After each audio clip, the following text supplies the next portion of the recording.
Yo recuerdo el día que oraron por nosotros cuando comenzamos a pastorear.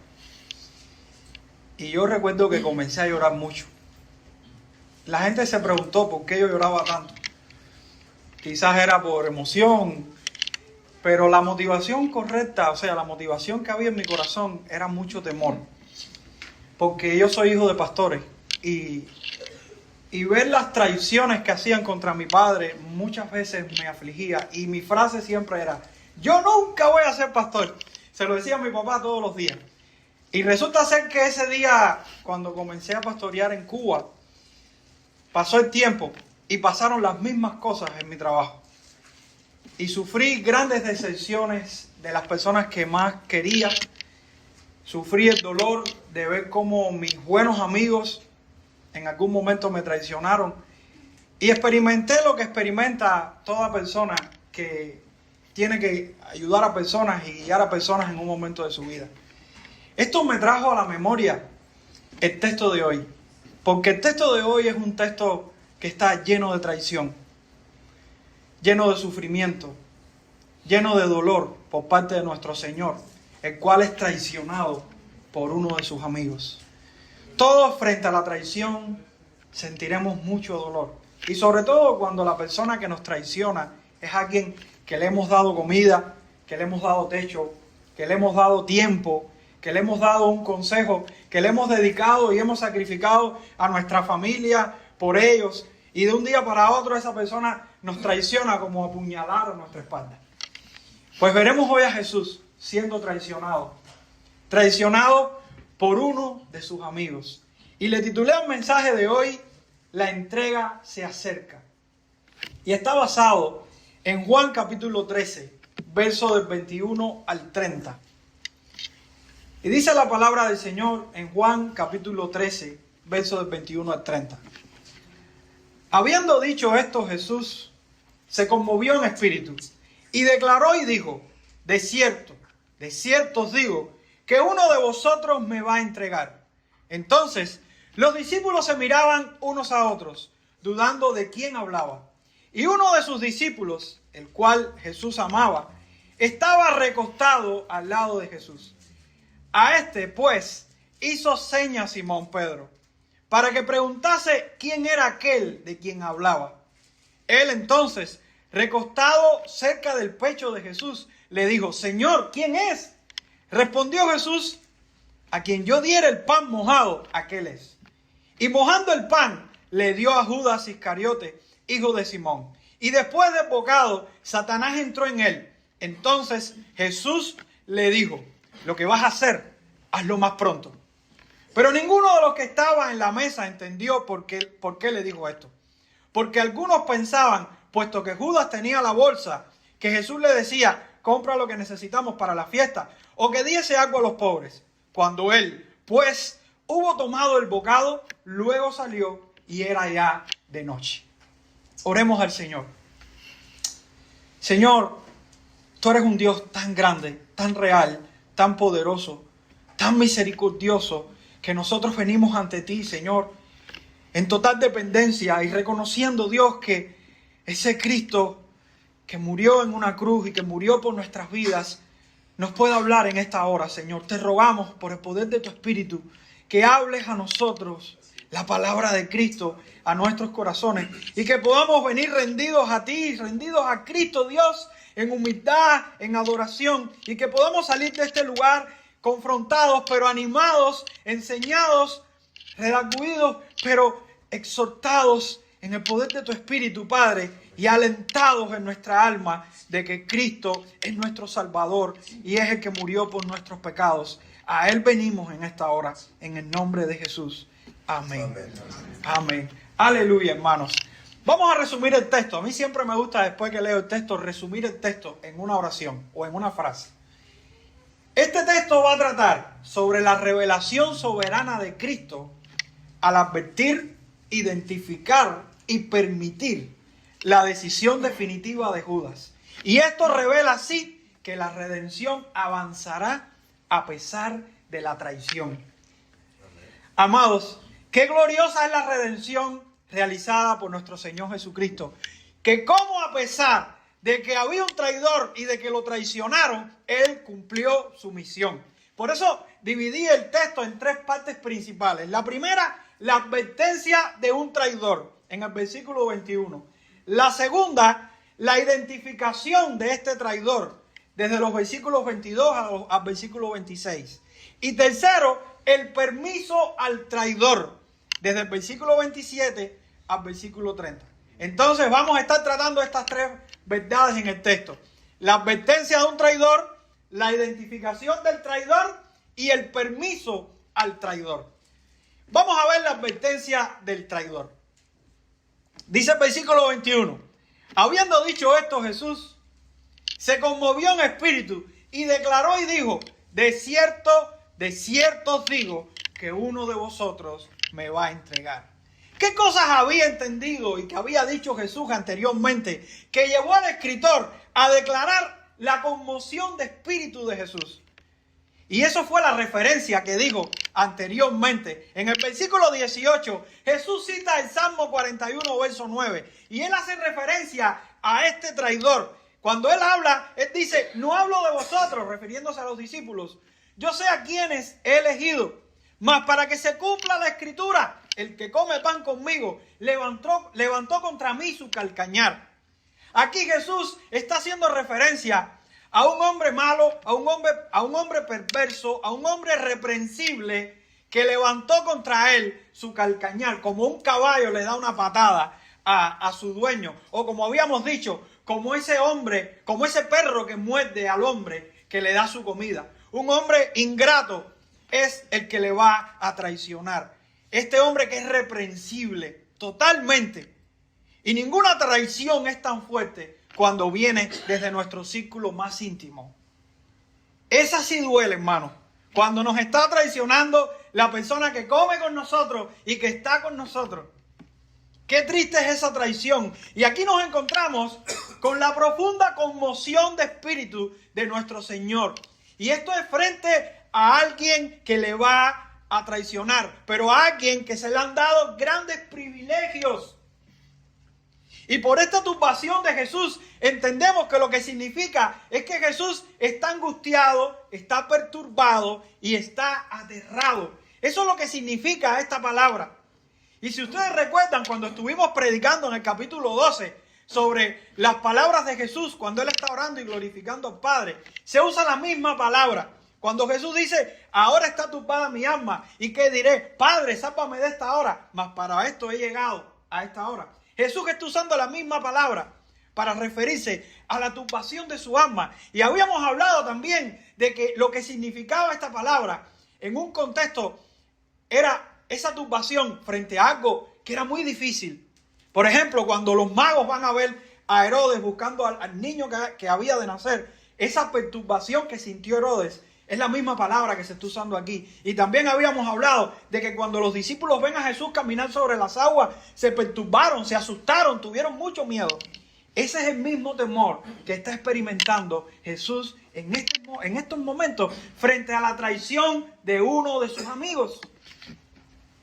Entonces esta perturbación de Jesús es su respuesta santa al pecado repugnante que está a punto de comenzar contra él.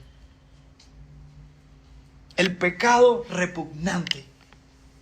Y lo recalco, no estamos hablando de los fariseos, no estamos hablando de los saduceos, no estamos hablando de los enemigos abiertos de Jesús, estamos hablando del que come el pan con él. Estamos hablando de que está sentado cerca de él, le está escuchando, le está hablando. Estamos hablando del que tiene los privilegios que tienen los demás. Al que Jesús le abrió la puerta de su casa. Al que Jesús le abrió la puerta de su corazón y le mostró su verdadera naturaleza. Y ante esta advertencia debemos tener dos cosas importantes que nos muestra el texto. Hay dos observaciones muy útiles en este texto. Y la primera es la fórmula solemne con la que Jesús está diciendo, anticipando que va a venir un traidor. ¿Recuerdan la semana pasada cuando les explicaba que la frase de cierto os digo? lo que está expresando es una fórmula solemne. No fue la semana pasada, fue la antepasada. Fue una fórmula solemne de Jesús para expresar de que era muy importante lo que iba a acontecer, lo que iba a decirle, que concentraran toda la atención en esto, porque esto es tan importante. Y después dice que uno entre ustedes me va a entregar. Y aquí viene la otra observación importante del texto, porque el texto aquí está hablando de un traidor que está fuera de ellos, aunque está dentro de ellos. Aquí se está usando una preposición en el griego que está dando la idea de algo que está fuera porque estaba adentro. En otras palabras, está entre nosotros, pero no es de nosotros. Alguien que está entre nosotros, pero no es de nosotros. Sí, está aquí, lo vemos, pero sabemos bien que no es de nosotros. Sabemos bien que no es original, que no es auténtico. Sabemos bien que es un falsante. Eso es lo que quiere decir Jesús. Hay alguien que está fuera de nosotros, porque estuvo dentro. Estuvo en el círculo, estuvo presente entre nosotros, pero no es de nosotros. Entonces esta advertencia de Jesús debería resaltar una verdad teológica en nuestra mente. Y es que Jesús está siendo afligido como ser humano. Jesús como hombre está siendo afligido. Está siendo afectado en cierto sentido por sus emociones. Está sintiendo perturbación, dolor, tristeza por la traición de alguien contra él. Y esto lo que nos enseña es que la maldad contra Jesús no corrompió su naturaleza humana al pecado, pero sí provocó una verdadera turbación en su alma para nuestro bien, hermanos. Para nuestro bien. Esta perturbación en el alma de Jesús fue para nuestro bien, porque aunque el Hijo eterno de Dios en su naturaleza divina es impasible, no sufre alteración, no sufre cambio, en su naturaleza humana está experimentando la angustia de su propia alma frente al hombre inicuo. Y así podemos leer los salmos en la boca de Jesús, muchas veces frente al inicuo, sufriendo ese maltrato del inicuo. Y estas debilidades humanas de Jesús, en vez de verse como derrotas, las tenemos que ver como victorias. Deberían entenderse en su identificación con el hombre para que sea nuestro mediador ante Dios. Aquí Jesús se está mostrando como un fiel sacerdote. Entonces vemos que Jesús advierte de un traidor, pero aún no ha hablado quién es ese traidor. Y ahora veremos quién es ese traidor y cómo Jesús lo identifica. Ante la advertencia del traidor surge la incógnita entre los discípulos sobre quién será este traidor. Y dice el versículo 22, entonces los discípulos se miraban unos a otros, dudando de quién hablaba. Imagínense que de pronto en medio de una comida hagamos así y demos un golpe fuerte. Eso sonó así, en medio de una comida donde estamos disfrutando. Es como un sonido estridente, como usted en la escuela cuando la maestra escribía con tiza, que se le partía la tiza y la uña así en la pared. Eso que siente uno, así se puede haber sentido esa expresión de Jesús. Porque fue fuerte para el momento, en medio de una comida, que de pronto Jesús con sus amigos diga, uno me va a traicionar. El lenguaje corporal es importantísimo, porque dice que se miraban los unos a los otros. Imagínense en ese momento de la comida, todo el mundo mirándose, esa mirada acusadora. Yo supongo que muchos en su pensamiento pensaron, ¿quién será? ¿Fulano? ¿Fulano? Sí, puede haber pasado, pero creo que principalmente la observación fue interna, fue de cada cual en sí mismo. Porque cuando buscamos el texto paralelo que está en Marcos capítulo 14, verso 19, dice así, cuando Jesús dice estas palabras, dice, entonces ellos comenzaron a entristecerse y a decirle uno por uno, ¿seré yo? Y el otro, ¿seré yo?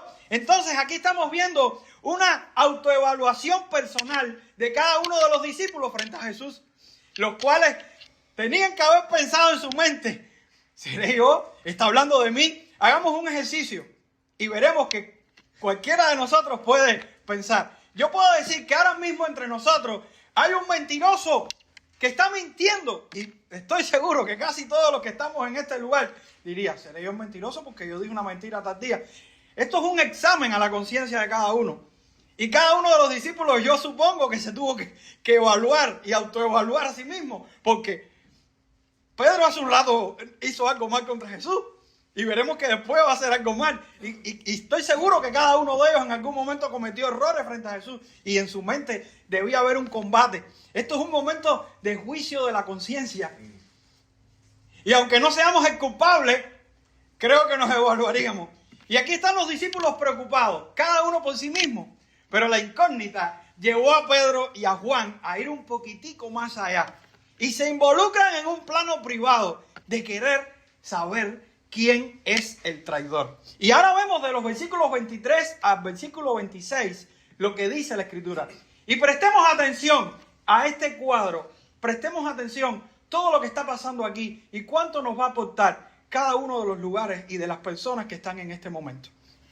Dice el texto: y uno de sus discípulos, al cual Jesús amaba, estaba recostado al lado de Jesús. A este, pues, hizo señas Simón Pedro para que preguntase quién era aquel de quien hablaba. Él entonces, recostado cerca del pecho de Jesús, le dijo: Señor, ¿quién es? Respondió Jesús: a quien yo diera el pan mojado, aquel es. Y mojando el pan, le dio a Judas Iscariote, hijo de Simón. ¿Cuántos recuerdan la imagen de Leonardo da Vinci de la cena? Creo que cualquiera la conoce. Eso está equivocado totalmente, hermano. Eso es una distorsión total de la verdad. Porque ni las mesas eran así, ni los discípulos estaban sentados así.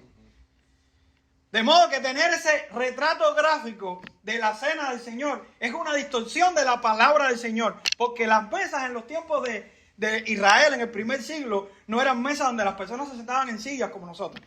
Se sentaban en una mesa en forma de herradura, en forma de U, en la cual se ponían como unos catres, como unos lugares donde ellos se recostaban, casi acostados en el piso, y ponían su mano izquierda sobre la mesa para afirmar su cuerpo. Y con la mano derecha ellos comían la comida y compartían la comida.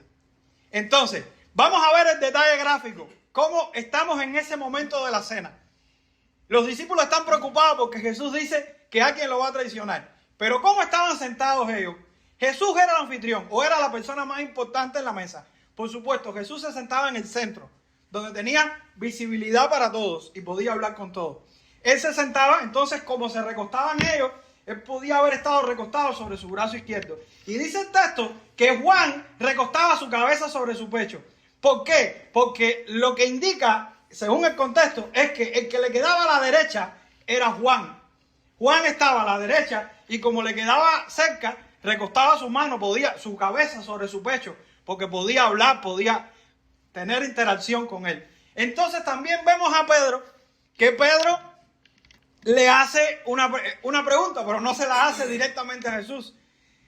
No sabemos si lo que está pasando es que anteriormente recuerden que Jesús corrigió a Pedro, corrigió la ignorancia de Pedro y corrigió su mala interpretación. No sabemos si es que Pedro tenía pena o tenía cierta debilidad. Que lo que sí está claro que Pedro, de lejos, de algún lugar, le hace una seña a Juan con la cabeza. No hace referencia de que habló, sino que hizo una seña. Me imagino Pedro haciéndole a Juan así como nosotros hacemos muchas veces con la cabeza. Pero también hay algo interesante. Y es que Judas recibe de la propia mano de Jesús el pan. Por lo que es importantísimo notar de que Judas probablemente estuviese al lado izquierdo de Jesús. Pero ¿saben cuál es el lado izquierdo? El lado más importante. Los dos lugares más importantes en una mesa son el lado derecho y el lado izquierdo del anfitrión. Y hay muchos eruditos que dicen que aún el lado izquierdo era más importante que el derecho. Yo no voy a entrar en ese debate, pero lo que sí voy a decirles es que Judas estaba en uno de los mejores lugares de la mesa. Porque no solo tomó de la propia mano de Jesús el pan, sino que tomó del mismo plato de Jesús, de la misma comida. Y esto es un acto de honor, de homenaje a la persona que más amamos o a la persona que amamos. Entonces, en un cuadro de esta manera, podemos percibir varias cosas. Por ejemplo, Juan está a la derecha, Judas está a la izquierda. Pero ¿quién es el que dice la Biblia que era el discípulo amado? ¿Era Judas? No, era Juan. Por lo que podemos deducir que estar en un lugar de eminencia no nos hace ser considerados como el discípulo amado. No determina del lugar donde estemos, de la posición donde estemos, sino de lo que realmente Jesús diga de nosotros.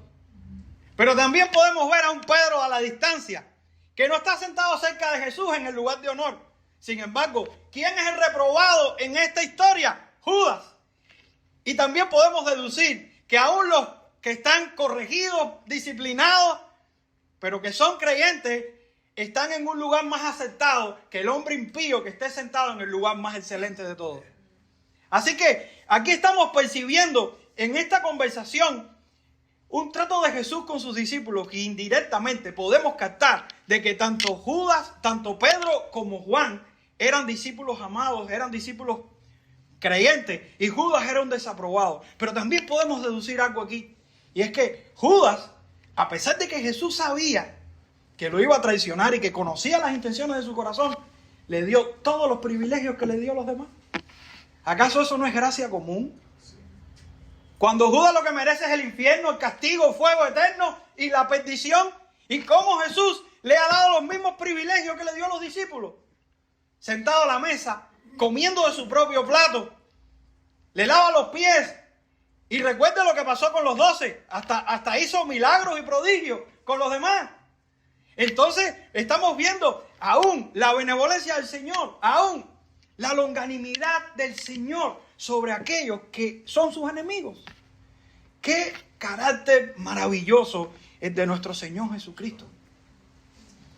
Pero Jesucristo le dice a Juan, en un plano secreto, en un plano privado, quién es el que lo va a traicionar. Y este traidor es identificado por Jesús como un hombre impío, como un hombre sucio, como un hombre ingrato.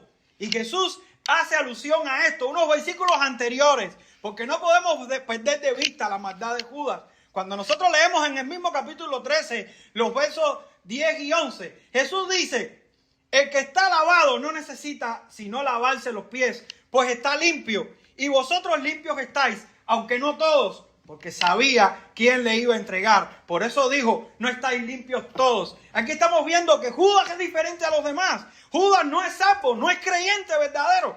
Judas no es un hombre limpio, es un hombre pecador, corrupto, ingrato, sucio ante Dios. Pero también en los versículos 18 y 19, que lo cité anteriormente, Jesús le dice, no hablo de todos vosotros, yo sé a quienes he elegido, mas para que se cumpla la escritura, el que come pan conmigo, levantó contra mí su calcañar. Desde ahora os lo digo antes que suceda, para que cuando suceda, creáis que yo soy. Por eso, hermanos, no podemos perder de vista la gran verdad que hay en medio de la identificación del traidor. ¿Saben por qué? Porque Jesús tiene todo el conocimiento profundo y anticipado para sacar a la luz quién es verdadero y quién no es verdadero. Amado, Jesús conoce las intenciones del corazón de Judas. ¿No conoce las intenciones de nuestro corazón? Y lo que está demostrando con esto es que ellos deben creer, por medio de que Jesús lo sabe todo, de que Él es yo soy, el Dios poderoso, el Dios eterno, el ser eterno, el que no fue creado. Jesús está mostrando su deidad en medio de esta declaración. Él identifica a Judas y lo está demostrando para que cuando pase el tiempo, ellos recordaran y dirían, oye, si Jesús sabía lo de Judas, si Jesús sabía lo de Judas, lo dijo, no lo entendimos, no lo conocimos, pero Jesús lo sabía. Jesús es Dios, es real. Es real, es Dios con nosotros, lo tuvimos entre nosotros. Y ahora vemos cómo Jesús le da permiso a Judas para cómo. No solo advierte de un traidor, no solo identifica a ese traidor, ahora le da permiso al traidor para hacer lo que vino a hacer. Porque Jesús es soberano, hermano. Y el versículo 27 dice, y después del bocado, Satanás entró en él. Entonces Jesús le dijo, lo que vas a hacer, hazlo más pronto.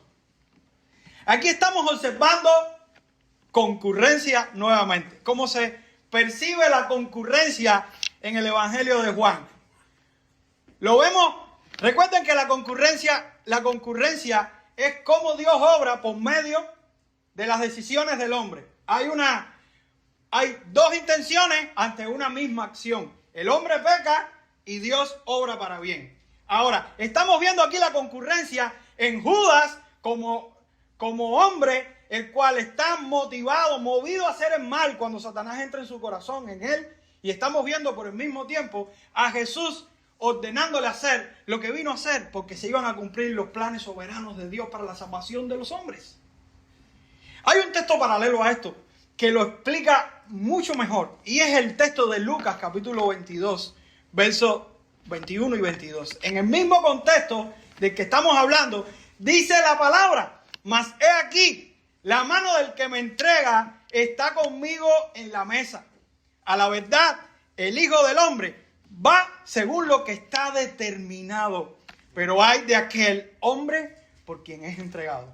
Fíjense que en este texto se ve más claro cómo hay un hombre, cómo la mano de uno lo va a entregar, pero al mismo tiempo cómo está determinado que esto suceda. Pero hay del que lo haga.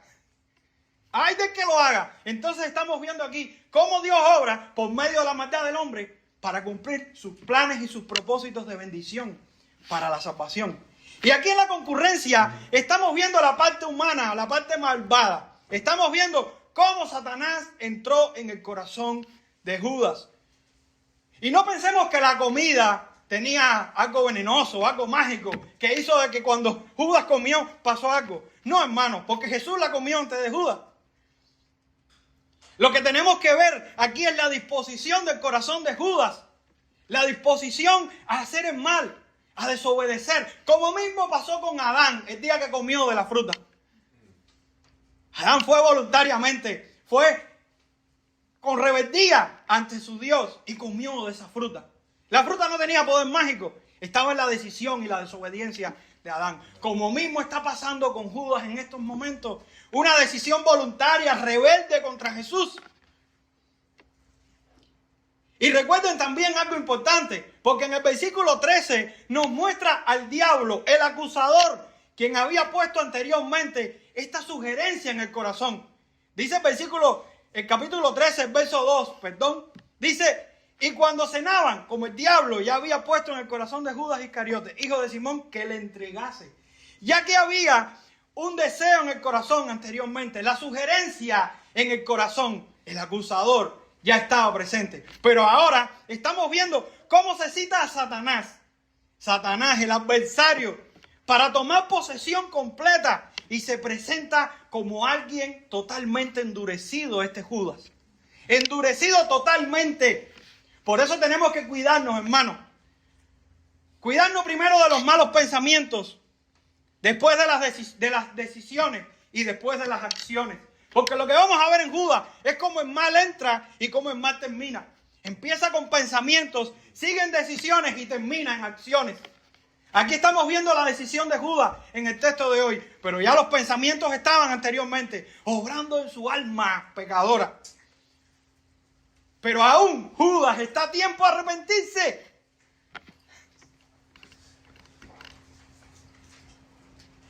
¿Y sabe qué es lo que más me llama la atención de este texto? Una simple preposición. Cuando Jesús está diciendo: Satanás entró en él, la preposición que se está usando es la misma preposición que se usa para creer en Jesús. Con la profundidad que debemos creer en Jesús y ir a toda su profundidad para ser salvos, es contrario, pero con la misma preposición, a lo que pasó ahora, Satanás entrando al corazón de Judas. Es como decirles: Satanás entró al corazón de Judas de lo más profundo, la profundidad la profundidad indescriptible o que podemos nosotros captar de la maldad que hay en el corazón de Judas. Aquí estamos viendo una oposición a la verdadera fe. La fe que cree en Jesús a la profundidad contraria a el corazón de Judas, que está lleno de Satanás, lleno de adversarios. ¿Entendieron esto? Porque Judas no es inocente, hermano. Judas está lleno de Satanás. Judas está lleno de adversidad, del adversario. Judas está lleno del acusador. Judas está lleno de malas intenciones y malas motivaciones. Y el que Satanás entrara al corazón de Judas es la intención del mal frente a la concurrencia divina. Y Jesús demuestra su soberanía en la intención divina de la misma acción. Jesús ahora ordena a Judas continuar con su plan. Porque vimos la maldad de Judas en la concurrencia. Pero ahora vemos la soberanía de Jesús por medio de la concurrencia. Porque dice, entonces Jesús le dijo, lo que vas a hacer, hazlo más pronto. Y por el griego podemos entender aquí que Jesús lo que le está diciendo, lo que estás haciendo en este momento, lo que estás haciendo ahora, hazlo rápido. Ya Judas estaba haciendo el mal. No iba a hacer el mal, no. Judas estaba haciendo el mal. En su corazón estaba la decisión de traicionar a Jesús. Es como el trader que hace sus análisis, fundamentales, sus análisis técnicos, se pasa 3 meses haciendo sus cálculos y de pronto tiene todo, pero él no puede mover el mercado baja y sube, dependencia como esté la economía o la manera de manejar el mercado. Él tiene que esperar ese momento. Y es como si Jesús le dijera, mira el mercado, toque el botón. Te lo puse ahí. Estás ahora en el momento. Este es tu momento de traicionarme. Toma la decisión. Ahora. Qué valiente nuestro Señor Jesús. Qué valentía la de nuestro Señor Jesús frente a sus enemigos. Sufrió, pero era tan valiente que sabiendo que el mal estaba frente a él, le dijo, toma la decisión. Yo te estoy esperando. Yo voy a sufrir, pero toma la decisión. Y esto demuestra la profunda comprensión de Jesús sobre las intenciones. Aquí Jesús está usando un imperativo. Le está dando una orden a Judas. Con toda su autoridad le está diciendo a Judas, ahora te toca a ti hacer lo que tienes que hacer. Toda la autoridad ha sido delegada al Hijo. Porque Jesús dice en el capítulo 10, por eso me ama el Padre, porque yo pongo mi vida para volverla a tomar. Nadie me la quita, sino que yo de mí mismo la pongo. Tengo poder para ponerla y tengo poder para volverla a tomar. Este mandamiento recibí de mi Padre. Y lo sorprendente de esto es que el mal que está en el interior de Judas, los discípulos no lo pudieron ver, no lo pudieron percatar, no lo pudieron percibir.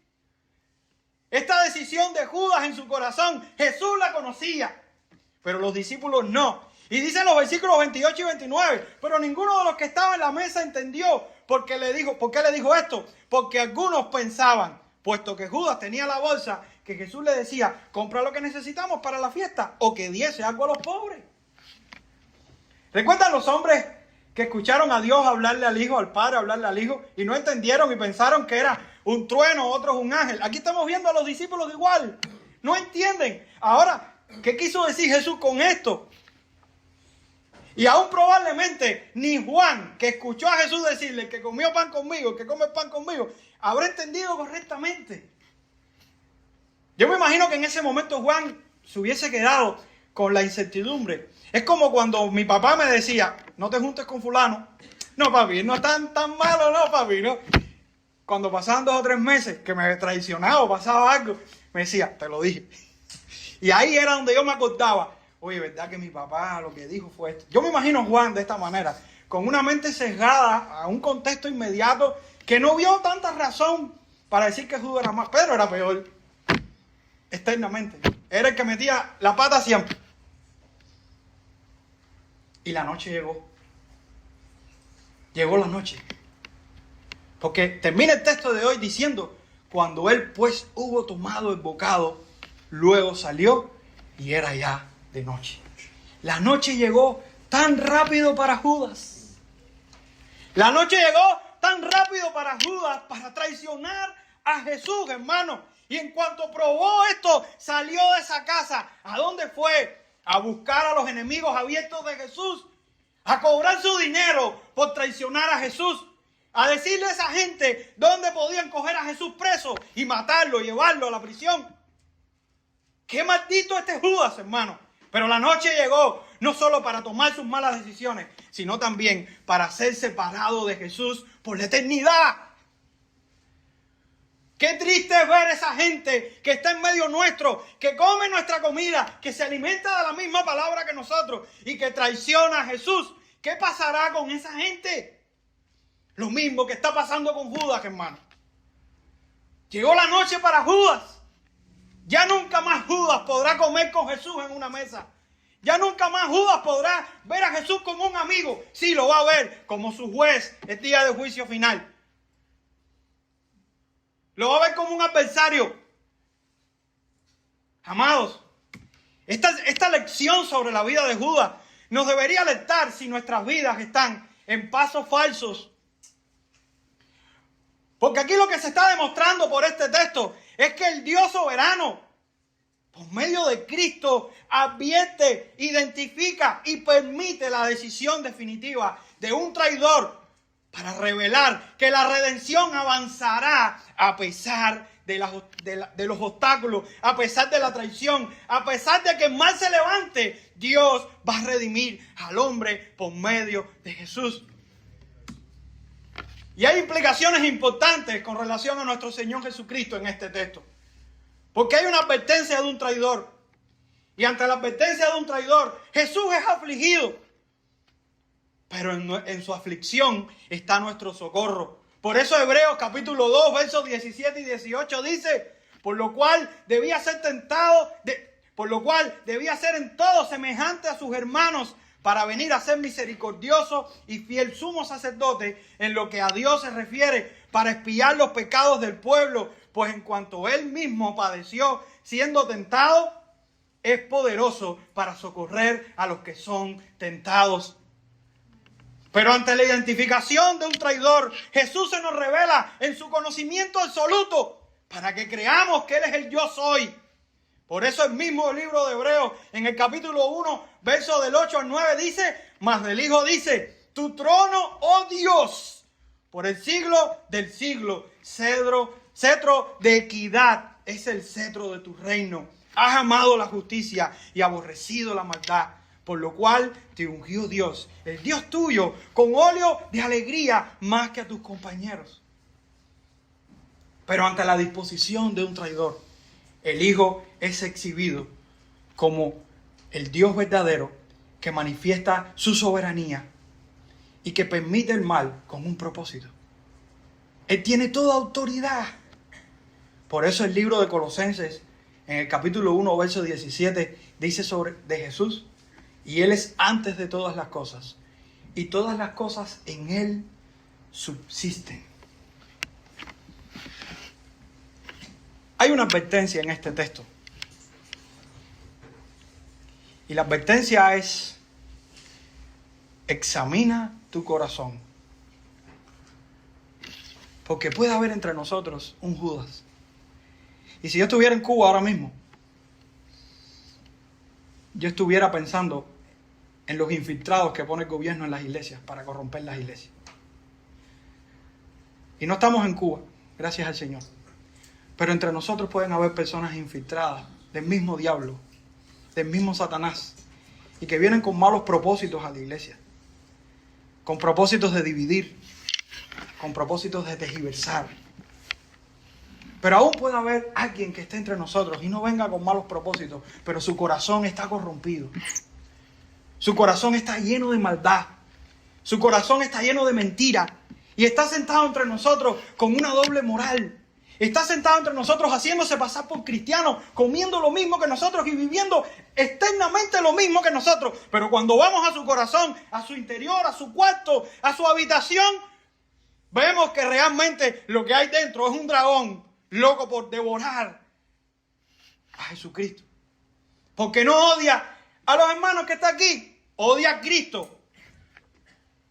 Odia a Cristo, odia su santidad, odia su palabra, odia su verdad. Y eso es lo que pasaba con Judas, hermano.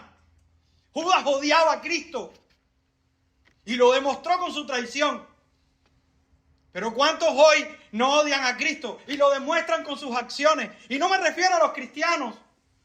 Me refiero a los que están sentados en una iglesia y no lo son. que no han reconocido en Jesús su Señor y su señorío, su salvación. Reconocen en Jesús un enemigo, un adversario que les está entorpeciendo sus planes para poder lograr lo que quieren. Cuando le dicen por medio de su ley, esto está mal, o cuando le dice por medio de su palabra, haz esto, lo ven como una amenaza, pero no lo ven como un deleite de un cristiano que ama a su Dios. Yo creo que este texto nos debería despertar la conciencia. Y es una advertencia para que nos preguntemos qué es lo que debemos hacer hoy. ¿Cómo van nuestros pasos en la fe? ¿Cuánto nos importa Cristo, hermano? Hermano, más allá de una doctrina, más allá de un conocimiento, Cristo es la persona que debemos amar.